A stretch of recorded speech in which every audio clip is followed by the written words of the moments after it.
Hey there, this is the Goblin King, and I'm welcoming you back to another great movie review. Things got a little bit off track last week with a movie that I don't necessarily consider great, but at least alright. However, we are back on track with another Burt-ober week in the month I love so very much. This week we're reviewing Sleepy Hollow. Sleepy Hollow is easily amongst my top 5. One of those movies that I can just sit down and watch over and over and never get tired of it. Like The Crow or The Art of War with Wesley Snipes. One of those films you can just pick up even in the middle and not care.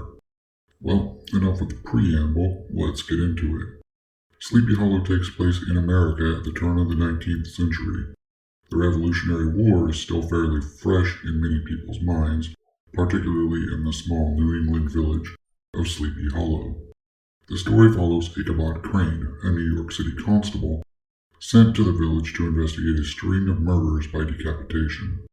Upon arriving at Sleepy Hollow, Ichabod discovers that the villagers believe the murders to be the work of the Headless Horseman, a Hessian mercenary killed during the war who, according to the villagers, has begun rising from his grave at night to take the heads of the villagers in bloody revenge. Now it's up to Ichabod to discover the culprit behind these brutal killings and unravel a dark conspiracy of murder, witchcraft, and vengeance.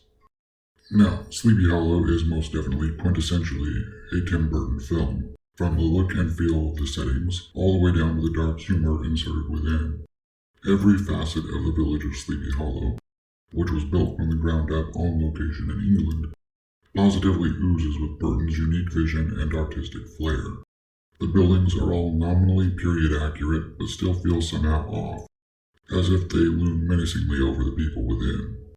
Much the same way as Gotham City, which he'd done exactly 10 years before.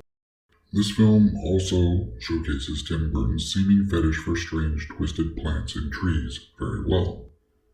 I mean, not only did he have an entire forest of them built on a very large soundstage, there's also this monstrosity, called the Tree of the Dead, which acts as a bridge between worlds. One of those comedic moments I mentioned earlier has this tree front and center. It seems that Tim took nearly any opportunity he could to spray Johnny in the face with blood. Yes, it was funny every time, if only just from Johnny's reaction to it. This movie was the third team-up of the unbeatable pairing that is Tim Burton and Johnny Depp. Johnny brings his usual flair and amazing character acting to the role of Ichabod Crane. Johnny Depp is one of those few actors that I feel truly gets into the skin of his characters, as though they were a completely unique and different person, even when he's not hidden under a bunch of makeup, as he was with the Mad Hatter or, apparently, Donald Trump. Even when you can clearly see it's him, he still totally feels like a completely different person, which is what he does with Ichabod Crane. Christina Ricci was another draw for me in this movie. I do believe I've mentioned the massive crush I've had on her for decades now.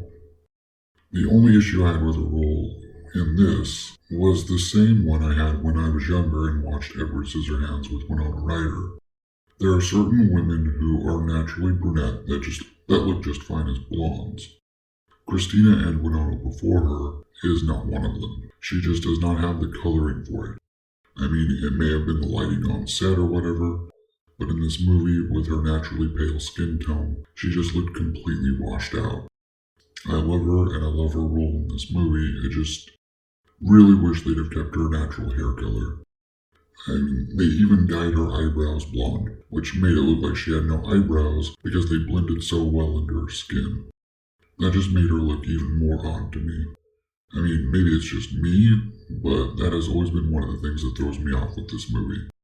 Otherwise, she was perfectly cast, and she definitely fit the role since she was about 18 or 19 at the time. I say that because I was about 17, and she's a year or so older than me, so yeah. She was able to bring that fresh-faced innocence and coquettishness to the role very easily. Yet another big draw for me, especially back then, but no less true now, was Christopher Walken playing the not-headless Hessian. He made a joke in the behind-the-scenes stuff about always playing these psychotic characters, which is probably true. I mean, he's a great comedic actor. I love his bits on SNL from back in the day, but there's just something about his bad guys and psychos that... amazing. I think he's just got that look. I first saw him playing Gabriel in The Prophecy, and because of him and pretty much him alone, that movie is in my top 5. He has 0 lines in this film, but he brings such a raw, primal malevolence to the character, he doesn't really need any. The rest of the cast is great too. Almost all the village elders are played by these big-name British comedic actors.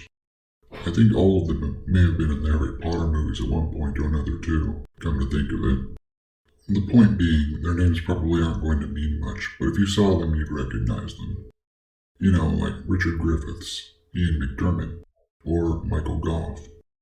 I can't really think of anything that I really don't like about this film. The writing is tight. I personally have never really noticed any plot holes. Of course, I'm kind of phenomenally bad at spotting those anyway.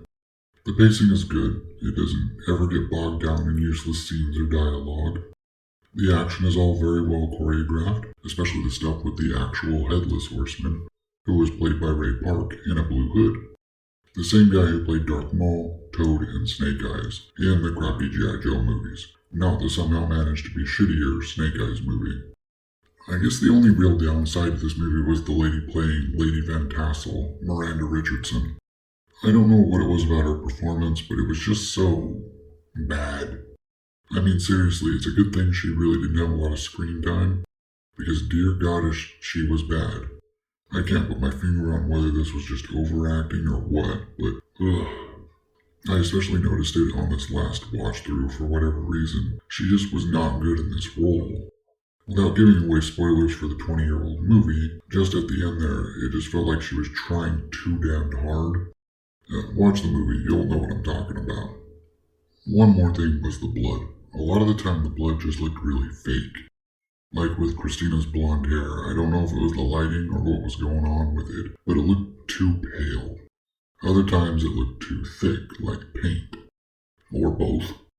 I've seen plenty of other movies from earlier in that decade, or even one from the 80s that looked legit. This stuff though, I mean, look at that. It's fairly easy to overlook, I guess, because you obviously know what they're going for, but it does kind of throw things off a bit. Oh, and the little kid they got to play young Ichabod was creepy as fuck. Look at him with his creepy little smile and that vacant-ass look on his face. There's evil in those eyes. Yeah. Otherwise, that's really about it. This is pretty much all around a damn good movie. A damn good Tim Burton movie. A damn good Depp movie. It's fun, it's creepy, it's silly at times, and I recommend you go out and watch it. There's definitely nothing better on these days. But that's all I've got for you. Thanks for stopping by. If you care to, leave a comment in the section down below. While you're down there, go ahead and tickle those buttons for me. Yeah, that's a good one. See you on the next video. Bleats.